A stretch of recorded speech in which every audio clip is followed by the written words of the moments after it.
This just told us a lot about the future of the Edmonton Oilers as general manager Stan Bowman and head coach Kris Knoblauch sit down with the media today for a bit of a state of the union address for the Oilers' future.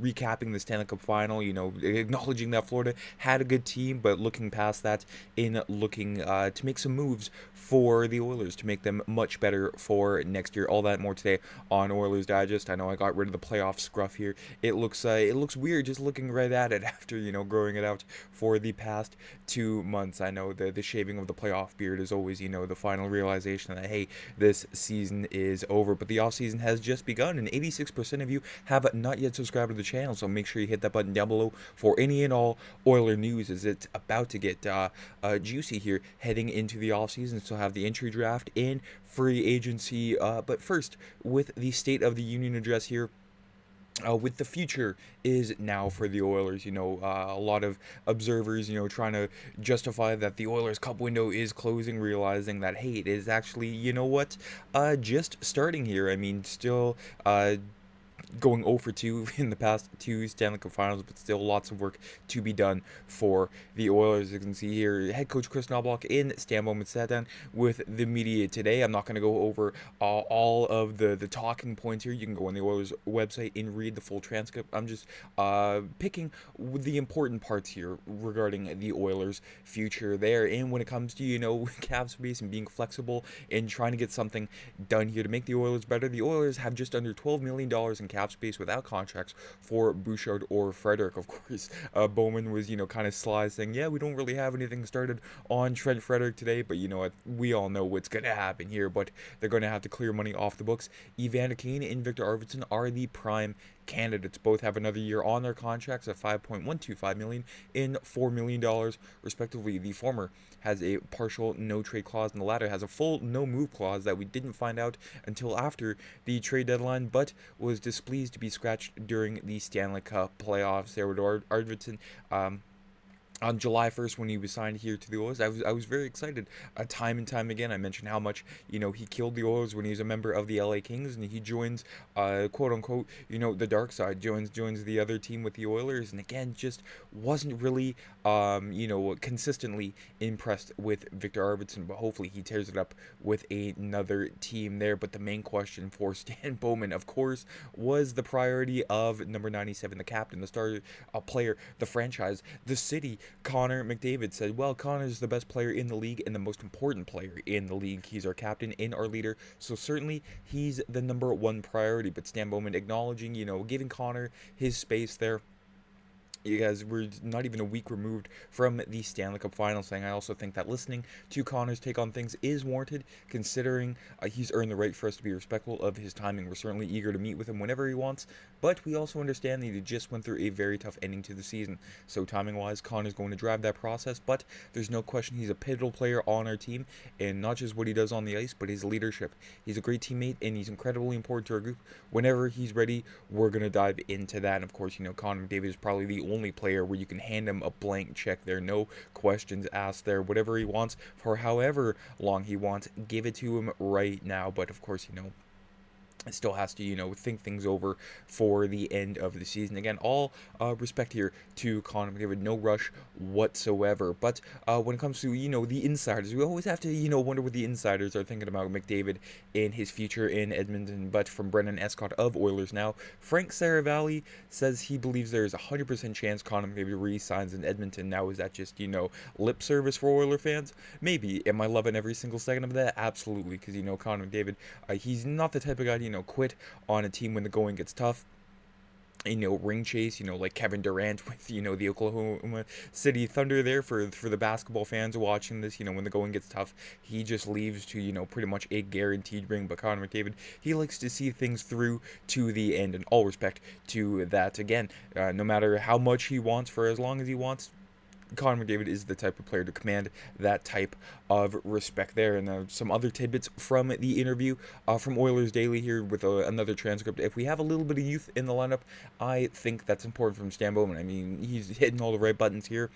Matt Savoy projected to be in the lineup next year. Sam O'Reilly, we could see him on a 9-game trial run, but you can't really say something like that when you got rid of two pivotal young players last year. Yeah, I'm going to mention it again, folks. The offer sheets for Broberg and Holloway there, and as I mentioned yesterday, the Evander Kane situation there with the LTIR. If we knew what we knew from the beginning, they could have matched Broberg and Holloway, but that's just, sour grapes on my end. 1 year later, it's almost been a year since the offer sheets. Can you believe it?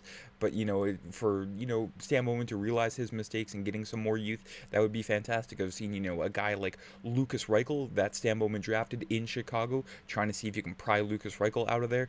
German, got the German connection with Leon Draisaitl, both of them named to the Germany Olympic roster there, so who knows what Stan Bowman has up his sleeve to get some more youth on this roster without, trying to decimate Bakersfield and the amount of, youth that the Oilers are trying to ripen down there. Noah Phillip, we could see him be the fourth line center to start the year next year and stay there for the entire season. I would have loved that from the start, but again, Stan Bowman with the cap flexibility that the Oilers, are trying to, negotiate with Kane and Arvidsson. A lot of variables in that scenario there. But another question that he was asked, we're going to get to it right now, the inevitable, the goaltending. I don't want to single the goaltending out. I think it's something we'll look at and investigate to determine the best path moving forward for our team. It's really hard to predict where that's going to go. We have to have a lot of conversations about what other teams are looking to do, and eventually we'll come up with the best approach for our team that we think will give us the best chance next year.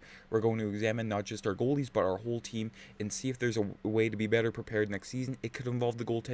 It could not there. Stan Bowman was pleased with the way the Oilers defense looked and played this season, so we won't expect a lot of changes in that regard. I mean, you don't have to do a full-blown rebuild here.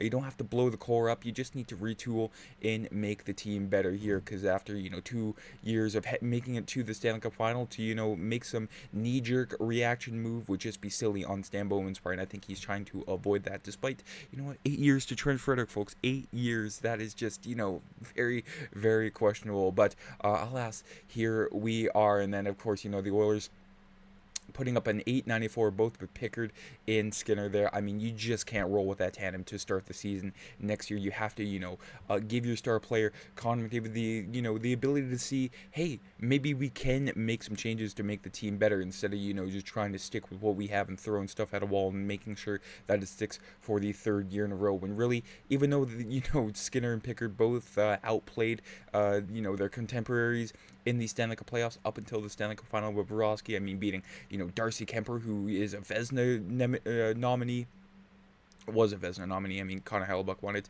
Aiden Hill in the second round. Jake Ottinger in the third round. Stuart Skinner outplaying Jake Ottinger for a second year in a row in the third round. Lots of numbers and lots of words here, but you know what? Just to roll with that tandem, that is just a very questionable decision to head into next season with there. And I mean, well, how are you going to improve the goalies, Matt? Well, that's a great question. When it comes to the free agencies, I mean, the best option there is an almost 35-year-old Jake Allen. Would he work in a tandem with Stuart Skinner? I mean, the possibility is there, but you need something a little more bona fide there, and that could come in the form, of a trade. I mean, Ukko-Pekka Luukkonen with Buffalo. I mean, they have Devin Levi waiting in the wings to take over the crease there, so you could try to, pry Ukko-Pekka Luukkonen out of Buffalo. I mean, Kevin Adams was dumb enough to trade Matt Savoy for Ryan McLeod, so who knows if he can do that again this year, working some magic. And also, another, bomb to hit you with. I mean, the Oilers last year, at the early part of the season, they made a serious inquiry to Boston about Jeremy Swayman. I mean, Jeremy Swayman, he was on par with Stuart Skinner last year, numbers-wise. But, I mean, who knows? Go around the block again and try to see about Jeremy Swayman. I mean, the price is going to be high. I mean, the guy just signed an 8-year contract last year. So, crazier things have happened there. But, that's always, a pipe dream at this point to go after Jeremy Swayman out of Boston there. But you never know with goaltending. You want to prove to, Connor McDavid that you have the ability to go all in. You don't want to, of course, decimate your future for the time being, but just show him that, yeah, you can make some serious deals to make the team a lot better in a very short span of time. But you know what? That'll be a question for Kris Knoblauch to answer later on next season there when it comes to, the way the team is playing. As you know, Glenn Gulletson was interviewed by the Dallas Stars for their head coaching vacancy, and then I wouldn't expect Paul Coffey or Mark Stewart to be back next year. Of course, all three of those were, there when Kris Knoblauch came to town there, so I think it's time for Kris Knoblauch to have his own bench there. No disrespect to any of those three. I mean, Paul Coffey, the guy's been through a lot with the Oilers organization there, winning a bunch of cups with them, getting traded to Pittsburgh, and then coming back to coach. So again, a lot of question marks for Kris Knoblauch to answer before the start of the season there. And of course, trying to answer for the power play and the penalty kills, especially the penalty kill. If you can see, they're comparing the playoff penalty kill from last year to this year. A 94.3 clip, comparing that to a 67.1. So Kris Knoblauch hinted at changing the personnel regarding the penalty kill, and that could mean moving players, even though that they were on the team for a specific role, and it's hard to justify a spot on the roster for Brown or Janmark if they're not killing penalties. Knoblauch perhaps provided a hint into one or both of their futures with the team there. So if the Oilers can create the cap space, or create cap space by letting players walk to free agency, like Connor Brown, who's a free agent right now, that could be again another thing to hint at there. But Kris Knoblauch, even though sure, he made some questionable decisions during the Stanley Cup final, the guy's been to the Cup final 2 years in a row with the team, and a whole lot to be excited about with him. And hopefully, I'm coaching here for a long time. I love Edmonton. I love the organization. We have great players that are here, and working with Stan and everybody is ideal for a coach. There are a lot of things that can be difficult. Trying to navigate scratching guys like Jeff Skinner, Victor Arvidsson, so on and so forth there, but it's pretty ideal for me here, and hopefully we can continue what we've done and build off of it, because I don't think there'd be anything better than to win it all in a place like this. And Kris Knoblauch has his tie, he has many ties to Alberta there, even though he was born in Saskatchewan. Played his junior hockey in Alberta, and then, even university hockey in Alberta there, and he just carried that, into a successful coaching career there, coaching with the Kootenay Ice, the Erie Otters, the Philadelphia Flyers, and he was an assistant, and he was next man up to be the next coach of the New York Rangers there. So he was a coach of the Hartford Wolfpack there for 4 seasons and a little bit there at the beginning of 23-24, before he was poached by the Oilers to a fantastic record there. So I'm very excited to see what Kris Knoblauch and Stan Bowman have for the future with this Edmonton Oilers team. Years ago it was bleak. Steve Tampolini and numerous head coaches coming through the Oilers doors. Tom Rainey. Remember the Tom Rainey days? Those were awful there, but things are looking up in Oil Country, despite for the second year in a row being on the opposite side of the handshake final.